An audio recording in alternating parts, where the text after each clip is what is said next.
Hello friends, నిన్న వచ్చింది update. నిన్నే ఈ వీడియో చేయాలి, కానీ సాంగ్ వచ్చిన దాకా వెయిట్ చేద్దాం, కనీసం సాంగ్ ప్రోమో వచ్చిన దాకా వెయిట్ చేద్దాం అనేటటువంటి ఉద్దేశంతో ఇప్పటిదాకా తాగడం జరిగింది. కానీ ఫస్ట్ ఏఆర్ రెహమాన్ గారు, మన బుచ్చిబాబు గారు మాట్లాడుకుంటున్నారు. హానెస్ట్లీ ఇదేం సోదరి అనిపించింది. నిజం చెప్తాను, ఒక ప్రోమోని రిలీజ్ చేయకుండా ఏం చెప్తాను బుచ్చిబాబు గారు అనిపించింది. కానీ లాస్ట్కి వచ్చింది వా ఈ స్టెప్, ఇది చూసి చాలు, ఈ జన్మకి ఇది చాలు అనేటటువంటి ఫీలింగ్ అయితే నాకు కలిగింది. అసలు ఏం చెప్పదలుచుకున్నారు, ఎలా ఉండొచ్చు సాంగ్ అనేటటువంటిది డీటెయిల్గా మాట్లాడుకునేటటువంటి ప్రయత్నం మనమైతే చేద్దాం అనమాట. అంటే బుచ్చిబాబు గారు ఒక సెంటిమెంట్ అయితే ఫాలో అవుతుందన్నమాట. ఆ సెంటిమెంట్ ప్రకారమే ప్రతి మూవీని తను మనకు అందించేటటువంటి ప్రయత్నం చేస్తున్నాం అని చెప్పి క్లారిటీగా అర్థమవుతుంది. ఎలా చెప్తున్నాను అని అంటే, ఉప్పెన సినిమా అప్పుడు ఆయన దేవిశ్రీ ప్రసాద్ దగ్గరికి వెళ్ళి ఇదే రకంగా మాట్లాడింది అనమాట. ఈ విధంగా దర్గా దగ్గర ఒక హీరో మన అమ్మాయిని చూస్తారు సార్ చిన్నప్పుడే, చూసిన తర్వాత అది మోగిద్ది సార్, ఆ తర్వాత మీరు మీ యొక్క మ్యూజిక్తో వాళ్ళ యొక్క ప్రేమని నింపేయండి సార్ అని చెప్పింది అనమాట. అని చెప్పినలోనే ఇక హానెస్ట్లీ అందరికీ అదే రకంగా మన డిఎస్పీ గారు కూడా ఇచ్చిండు మ్యూజిక్. వేరే లెవెల్. ఇష్కు సిఫాయా సాంగ్ గుర్తుంది కదా, అప్పట్లో అది యూట్యూబ్ని షేక్ చేసింది, సోషల్ మీడియాని షేక్ చేసింది. అంతా ఇంత కాదు, ఓన్లీ పాటల కోసమే థియేటర్కి రప్పించింది అనమాట. సేమ్ అదే ఫామ్లోని బుచ్చిబాబు గారు పెద్ద సినిమాలో కూడా ఫాలో అయ్యిండు అనేటటువంటిది మనకైతే వివరించేటటువంటి ప్రయత్నం. ఇప్పుడు ఉప్పెన సినిమాలో అది వర్కౌట్ అయింది కదా, దేవిశ్రీ ప్రసాద్ దగ్గరికి వెళ్ళటం, సార్ అమ్మాయిని అబ్బాయి చూసింది సార్, అక్కడ ఒక సాంగ్ ఇవ్వండి అనేటటువంటిది ఎలాగైతే వర్కౌట్ అయిందో ఇది కూడా వర్కౌట్ కావాలని చెప్పి చిన్న వీడియో లాంటిది అయితే మన ముందు ఇచ్చేటటువంటి ప్రయత్నం చేశారు. మొట్టమొదట ఏఆర్ రెహమాన్ గారు అక్కడ కూర్చున్నారు. బస్సులో ఏఆర్ రెహమాన్ గారు తెలుగు అంతా స్పష్టంగా మాట్లాడుతుంటే నాకైతే వేరే లెవెల్ అనిపించింది అనమాట. ఎందుకంటే ఆయన బాలీవుడ్ కదా, అయినా కానీ తెలుగు చాలా అంటే చాలా చక్కగా మాట్లాడండి, చాలా అంటే చాలా వినేటట్టు మాట్లాడేటటువంటి ప్రయత్నం చేసి ఇదైతే నాకు వేరే లెవెల్ అనిపించింది.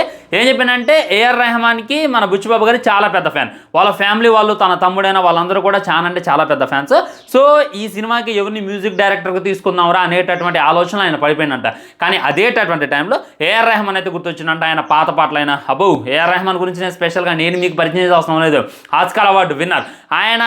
స్పెషల్ ఆల్బమ్స్కే స్పెషల్ ఇది ఉంటుంది అనమాట. ఆయన కానీ ఒక ఈవెంట్ పెట్టిందంటే కనీసం ₹1,00,000 టికెట్ పెట్టినా కానీ అన్నీ కూడా హౌస్ఫుల్ అయిపోతాయి. ఆ రేంజ్లో ఉండేది ఆయన డిమాండ్.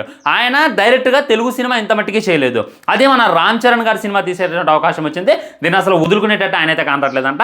సో ఆల్రెడీ మీరు ఇచ్చినటువంటి ఆ ప్రోమో పెద్ద అని చెప్పి మస్సా ప్రోమో ఉంది కదా ఫస్ట్ గ్లిమ్స్, అది కూడా అదిరిపోయింది సార్, దానిలాగా దీన్ని కూడా అదరగొట్టండి సార్ అంటే ఈ లొకేషన్ మారుద్దాం, కామెడీ అంతా చేశారనమాట. అండ్ ఫైనల్లీ ఈ విధమైనటువంటి స్టెప్ అయితే వచ్చింది. ఈ స్టెప్ అయితే నాకు మామూలుగా అనిపించలేదు ఫ్రెండ్స్, వేరే లెవెల్ అంటే వేరే లెవెల్ అనిపించింది.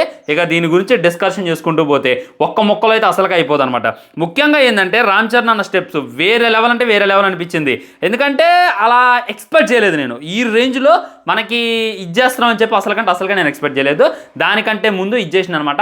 అండ్ మన ఏం చెప్పిందంటే, ఇప్పుడు రంగస్థలం సినిమా మీరు చూసారు కదా, రంగస్థలం సినిమాలో కూడా ఫస్ట్ ఏ సాంగ్ రిలీజ్ చేశారు తెలుసా, ఇదే రకమైనటువంటి సాంగ్. అది ఎంత సక్కాగున్నావే లచ్చిమి, ఎంత సక్కాగున్నావే అనేటటువంటి సాంగ్ని అయితే రిలీజ్ చేశారు. ఆ సాంగ్ వర్కౌట్ అయింది. సో ఇక్కడ బుచ్చిబాబు గారు చూసుకున్నట్లయితే మన సుకుమార్ గారు శిష్యుడే, ఆయన ఫామ్లానే ఫాలో కావాలి అనేటటువంటిది క్లారిటీగా క్లుప్తంగా అర్థమైపోతుంది. ఏం చెప్పిందంటే, మన పెద్దిగాడు హీరోయిన్ని కొండల సందులో నుండి చూస్తాడు, చూసిన తర్వాత తనతో ప్రేమలో పడిపోతాడు.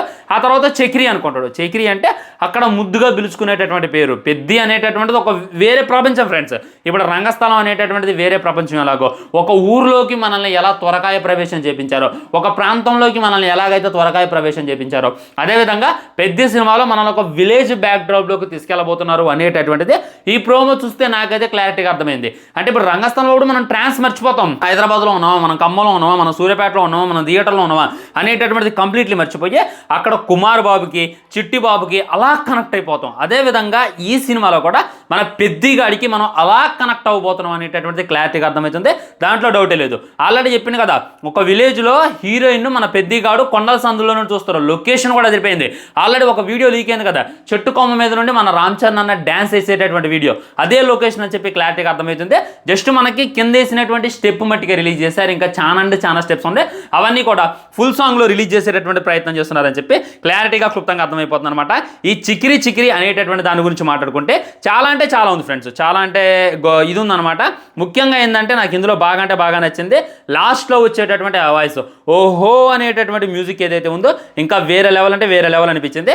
ఇంకోటి ఏంటంటే, 7వ తారీఖు నవంబర్న రిలీజ్ చేస్తాం అనేటటువంటి అఫీషియల్ అప్డేట్ కూడా వీలైతే ఇవ్వడం జరిగింది. ఇది కూడా వేరే లెవెల్ అంటే వేరే లెవెల్. సో నిన్న 11 గంటలకి ఇలా వస్తామని చెప్పి ఎగ్జాక్ట్లీ 11 గంటల 7 గంటలకి మనకైతే ఇచ్చారనమాట, సాంగ్ అప్డేట్ అయితే ఇచ్చారు. అదేవిధంగా 7వ తారీఖు ఫుల్ సాంగ్ని రిలీజ్ చేస్తాం అనేటటువంటిది చెప్పారు కాబట్టి దాన్ని కూడా 100% ఫాలో అవుతారు అని చెప్పి నేనైతే అనుకుంటున్నా. సో మీకు ఏ విధంగా అనిపించింది? రామ్ చరణ్ అన్న స్టెప్స్ అనేటటువంటిది ముందు కామెంట్ చేయండి. నాకైతే చాలా యూనిక్గా అనిపించింది.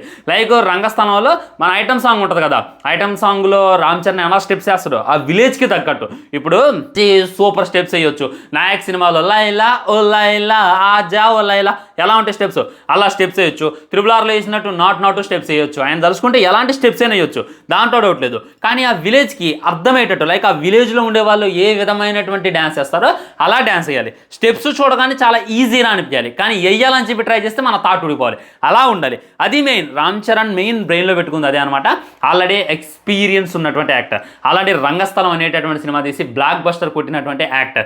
ఇంకా అలాంటి ఆయన ఈ పెద్ద సినిమాలో కూడా ఇరగదీస్తారు అనేటటువంటిది క్లారిటీగా క్లుప్తంగా అర్థమైపోతుంది అనమాట. నవంబర్ 7వ తారీఖు దాకా అయితే నేను అసలుగా ఆగలేకపోతున్నా. ఎందుకంటే జస్ట్ చిన్న క్లిప్ వినిపించారు మనకి, చిన్న క్లిప్ కూడా వినిపించలేదు. ఒక 3 సెకండ్లో 4 సెకండ్లో వినిపించారు. ఇదే వేరే లెవెల్ అనిపించింది.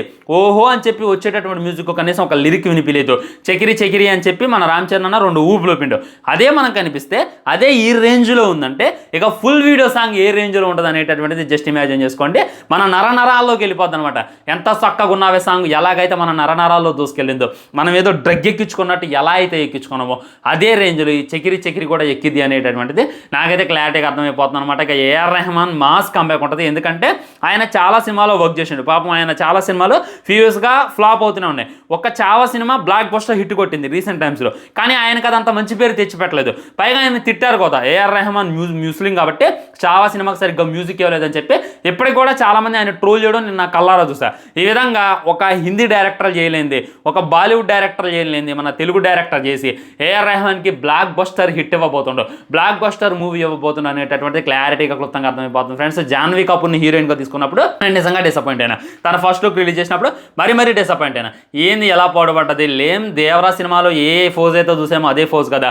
దేవరా సినిమా కంటిన్యూ అయ్యింది, దేవరా సినిమా పార్ట్ 2 అయ్యింది, దేవరా సినిమా అన్సీన్ అయ్యింది అని చెప్పి చాలా అంటే చాలా డౌట్స్ వచ్చాయి నాకైతే జాన్వీ పోస్టర్ నచ్చలే. కానీ వన్స్ ఇది చూసిన తర్వాత అసలు జాన్వీ కపూర్ మాకు అవసరం లేదు. జాన్వీ కపూర్ ఎలా ఉన్నా మేము పట్టించుకోం.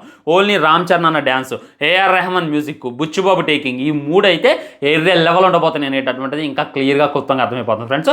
సో మీరు కూడా మీ ఒపీనియన్ తెలియజేయండి. మరి మీకు ఏది బాగా నచ్చింది అనేటటువంటిది ఆనెస్ట్లీ కింద కామెంట్ చేసేటటువంటి ప్రయత్నం చేయండి. ఇంకా వెయిటింగ్ అనమాట. చాలా త్వరగా పూర్తి చేసేస్తున్నారు. ఒకసారి అర్థం చేసుకోండి, రాజసాబ్ సినిమా నెక్స్ట్ మంత్ కాక ఆ మంత్ ఉంది. ఎంత మటుకు దానికి సంబంధించిన ఫస్ట్ సింగిలే రిలీజ్ చేయలేదు. ఆల్రెడీ ట్రైలర్ రిలీజ్ చేశారు, టీజర్ రిలీజ్ చేశారు, గ్లిమ్స్ రిలీజ్ చేశారు. వాళ్ళు ఎందుకు రిలీజ్ చేయట్లేదు అనేటటువంటి రీజన్ మనకు తెలియదు. కానీ ఈ సినిమా చూసుకున్నట్టయితే మార్చిలో ఉంది, 2026 మార్చిలో రిలీజ్ చేసేటటువంటి ప్రయత్నం చేస్తున్నారు.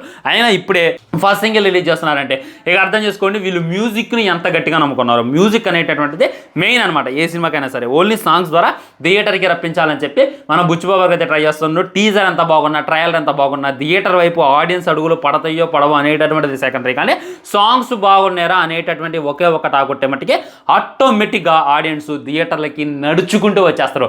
వాళ్ళు ఆ ట్రైలర్ని పట్టించుకోరు, టీజర్స్ని పట్టించుకోరు. ఉదాహరణకి RX-100 సినిమా బ్లాక్ బస్టర్ అయిందంటే దానికి కారణం పిల్లారా అనేటటువంటి సాంగ్. సేమ్ ఆ సాంగ్తోనే థియేటర్కి జనాల్ని ఎలా రప్పించారు. కానీ థియేటర్కి వచ్చిన తర్వాత జనాలంతా ఆ సాంగ్ అప్పుడు ఎంజాయ్ చేశారు, సినిమా అప్పుడు ఇంకా ఎంజాయ్ చేసి నీ అమ్మ సినిమా వేరే లెవెల్ ఉంది కదా అనేటటువంటిది ప్రతి ఒక్కరు కామెంట్ చేయడంతో సినిమా అంత బ్లాక్ బస్టర్ అయింది. అదేవిధంగా మ్యూజిక్ అనేటటువంటిది మెయిన్ ప్లస్ అని చెప్పి బుచ్చిబాబు గారు గమనించారనమాట. ఒప్పిన సినిమాలో ఏ సెంటిమెంట్ని అయితే ఫాలో అయ్యారో దాంట్లో కూడా ఇదే ఫాలో అవుతున్నారు అనేటటువంటి క్లారిటీగా అర్థమవుతుంది ఫ్రెండ్స్. అలానే మీరు చూసేయండి, డిస్క్రిప్షన్ అయితే కామెంట్ బాక్స్లో లింక్ ఇస్తా, వెళ్ళి క్లిక్ చేసి ఆ వీడియో కూడా చూడండి. మీ కామెంట్ ఏంటి అనేటటువంటిది తప్పకుండా కింద తెలియజేయండి. కరెక్ట్గా 2 నిమిషాల 30 సెకండ్ల కాడ రామ్ చరణ్ అన్న డ్యాన్స్ వస్తుంది. మొత్తం 2 నిమిషాల 50 సెకండ్ల దాకా ఉంది. దాంట్లో 2 నిమిషాల 32 సెకండ్ల కాడ రామ్ చరణ్ అన్న స్టెప్ వస్తుంది అనేటటువంటి గుర్తుపెట్టుకోండి. బాయ్ బాయ్, నమస్కారం.